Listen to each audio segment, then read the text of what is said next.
extendemos allí y vemos las redes sociales, y a veces salen noticias, escuchamos noticias que a veces nos ponen desesperados, que a veces nos quitan la paz, ¿ves? Y a veces uno se da cuenta que son noticias falsas, que son noticias falsas. Yo lo he vivido. En un momento dado, mi hermana cada mañana me pasa saludando a las 7 de la mañana, y estábamos platicando los dos ahí, ¿ves? Y cuando ella llegó a su trabajo a las 7:30, una compañera le enseñó su celular y dice: qué triste ese, el cardenal nuevamente internado en el hospital. No, eso ¿cómo puede ser? Si acabo de estar con él, ¿ves? Y me llama inmediatamente: ¿dónde está? Pues aquí en la casa. Una noticia falsa. El cardenal nuevamente internado en el hospital. Y yo estaba ahí, como decimos, vivito y coleando, ¿eh? En mi casa tranquilo, dándole de comer a mis chocollos, ¿ves? Y así se dan un montón de cosas. Y cuando eso uno lo recibe, la manda y la manda y la manda, y se hace un alboroto, ¿eh? Y crea una tensión, ¿ves?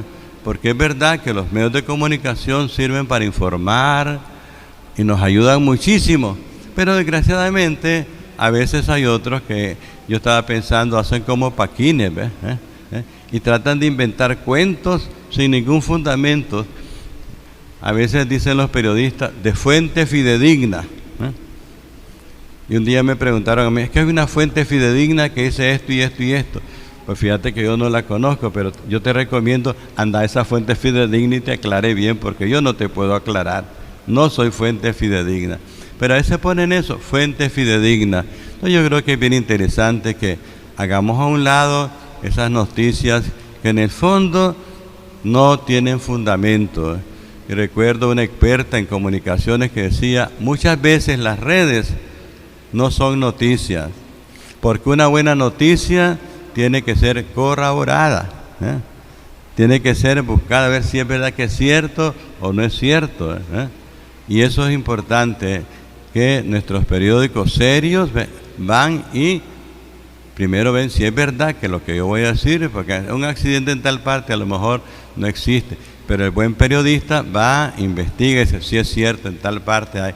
Pero si sale así por así, y es lo que el Santo Padre también muchas veces ha dicho: tengamos cuidado de las falsas noticias, y la mejor noticia que podemos encontrar es la palabra de Dios. Entonces, escuchar la palabra y no escuchar algunos medios que promueven esas falsas noticias para alborotar, para distorsionar, para crear caos entre nosotros, entre las familias.